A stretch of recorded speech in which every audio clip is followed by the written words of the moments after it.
ಕರ್ನಾಟಕದ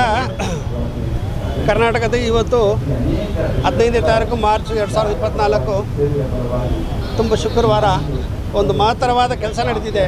ಅದೇನೆಂದರೆ ಸಾಕ್ಷಾತ್ ಪರಮೇಶ್ವರನ ಪುತ್ರ ಅಂತ ಸ್ವಾಮಿಯ ಪರಿಪೂರ್ಣ ಆಶೀರ್ವಾದ ಪಡೆದ ನಮ್ಮೆಲ್ಲರ ನಡೆದಾಡುವ ದೇವರು ಶ್ರೀ ಶಿವಕುಮಾರ ಸ್ವಾಮಿಗಳ ಕಂಚಿನ ಪುತ್ಥಳಿ 7 ಅಡಿ 2 ಇಂಚಲ್ಲಿ ಇವತ್ತು ಅನಾವರಣಗೊಂಡಿದೆ. ಇದಕ್ಕೆ ನಾವು ಹೆಮ್ಮೆ ಪಡಬೇಕು. ಈ ಥರ ದೈವ ಪುರುಷರ ಶಿಲೆ ನಮ್ಮ ಬೆಂಗಳೂರು ನಗರದಲ್ಲಿದೆ. ಇಲ್ಲಿ ನಾನು ಏನು ಬೇಡ್ಕೊಳ್ತೀನಿ ಅಂದರೆ, ಬೆಂಗಳೂರಿನ ನಗರದಲ್ಲಿ ಇವತ್ತು ನೀರಿನ ಸಮಸ್ಯೆ ಮತ್ತು ಎಲ್ಲ ಸಮಸ್ಯೆಗಳನ್ನು ಈ ಥರ ಗುರುಗಳ ಸಾನ್ನಿಧ್ಯದಲ್ಲಿ ಒಪ್ಪಿಸ್ತಾ ಇದ್ದೀನಿ. ಅವರು ನಮಗೆಲ್ಲ ಶ್ರೀ ಕ್ರಾಂತಿರಾಜು ಅವರು ನನ್ನ ತಮ್ಮನೇ, ಅವರೆಲ್ಲ ಸೇರಿ ಇವರೆಲ್ಲ ಪ್ರಯತ್ನದಿಂದ ಈ ಕೆಲಸ ನಡೆದಿದೆ.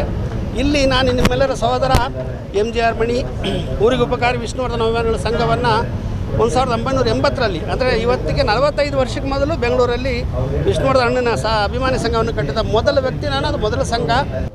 ತಾಯಿ ಚಾಮುಂಡೇಶ್ವರಿಗೂ ನನ್ನ ತಾಯಿ ತಂದೆಯರಿಗೂ ಮತ್ತು ಈ ಕಾರ್ಯಕ್ರಮದಲ್ಲಿ ಇಲ್ಲಿ ನಾನು ಈ ಮಣ್ಣಲ್ಲಿ ಹುಟ್ಟಿ ದುಡಿದು ಕರ್ನಾಟಕದ ಮಗನಾಗಿ ಈ ಸ್ವಾಮಿಯ ಶಿಲೆಯಲ್ಲಿ ನನ್ನ ಹಣ ಇರೋದಕ್ಕೆ ಮುಖ್ಯ ಕಾರಣ ಅಂದರೆ ವೆಂಕಟೇಶ್ ಗೌಡರು ಅವರೇ ಹೇಳಿದ್ದು, ಅಣ್ಣ ನಿಮ್ಮದು ಒಂದು 5,000 ಹಾಕಿ ಅಂತ ಹೇಳಿದ್ರು.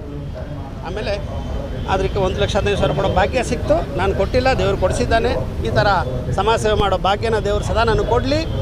ನನ್ನ ಪ್ರಾಣ ಇರೋವರೆಗೂ ನನ್ನೊಂದಿಗೆ ಇರ್ತಕ್ಕಂಥ ನಿಮ್ಮೆಲ್ಲರಿಗೂ ಹೃದಯ ತುಂಬಿದ ಧನ್ಯವಾದಗಳು. ನಿಮ್ಮೆಲ್ಲರ ಸಹೋದರ ಆತ್ಮೀಯ MGR ಮಣಿ ಮತ್ತು ಕರ್ನಾಟಕ ಸುಪುತ್ರ ಶಾಂತಿಪ್ರಿಯ